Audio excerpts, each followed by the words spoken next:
విదేశాల్లో మైనింగ్ కార్యకలాపాలు చేపట్టేందుకు ఏపీ ఖనిజ అభివృద్ధి సంస్థ ఆలోచన చేస్తున్నది. ఇందులో భాగంగా ఆఫ్రికన్ దేశాల్లో గనులు దక్కించుకోవాలనే దిశలో ప్రణాళికలు సిద్ధం చేసింది. తద్వారా తవ్వకాలు చేసి సంస్థకు అదనపు రాబడి పెంచుకోవాలని భావిస్తోంది.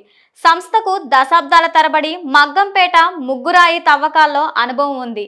చీమకుర్తిలో గ్రానైట్ లీజులను కూడా నిర్వహిస్తోంది.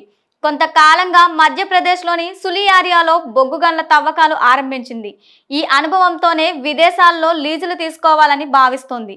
మన రాష్ట్ర పరిధిలోని బొగ్గు గనులకు ప్రభుత్వ రంగ సంస్థ టెండర్లు వేసి పోటీలో నిలవాలని సీఎం చంద్రబాబు ఇటీవల సూచించారు. దీంతో ఏలూరు జిల్లాలోని చింతలపూడి సోమవారం బొగ్గు బ్లాకులకు టెండర్లు వేసేందుకు అధికారులు సిద్ధమవుతున్నారు. సోమవారం బ్లాక్ లో సగటున G13 రకం బొగ్గు లభిస్తుంది. ఇది 38.08 చదరపు కిలోమీటర్ల మేర విస్తరించి ఉంది. చింతలపూడి బ్లాక్ లో సగటున G12 రకం బొగ్గు లభిస్తుంది.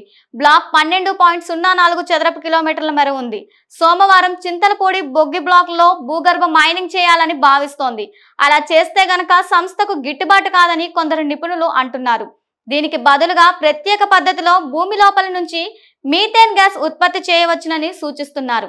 అయితే ఈ బ్లాక్ కు టెండర్ దాఖలాలు చేసేందుకు డిసెంబర్ 24 వరకు గడువు ఉంది. ఆ లోపు అధ్యయనం చేసి బిడ్లు వేసేందుకు ఏపీఎండీసీ సిద్ధమవుతోంది. జాతీయ ఖనిజాభివృద్ధి సంస్థ ఇప్పటికే వివిధ దేశాల్లో మైనింగ్ కార్యకలాపాలు ఆరంభించింది. అదేవిధంగా ఏపీఎండీసీ కూడా ప్రణాళిక సిద్ధం చేసుకుంటోంది. ఆఫ్రికాలో లభించే ఇనుప ఖనిజం, బొగ్గుతో పాటు పలు ముఖ్య ఖనిజాల గనులు తీసుకోవాలనుకుంటోంది. ఇందుకు ఏదైనా ప్రైవేట్ సంస్థతో కలిసి జాయింట్ వెంచర్ గా ప్రాజెక్టులు చేపట్టాలని సూచిస్తోంది. ఏ దేశాల్లో ఏ గనులు దక్కించుకుంటే రాబడి వచ్చే అవకాశం ఉందో అధ్యయనం చేయాలంటూ సలహా సంస్థ KPMGని ఆదేశించింది. ఈ మేరకు కసరత్తు మొదలైంది.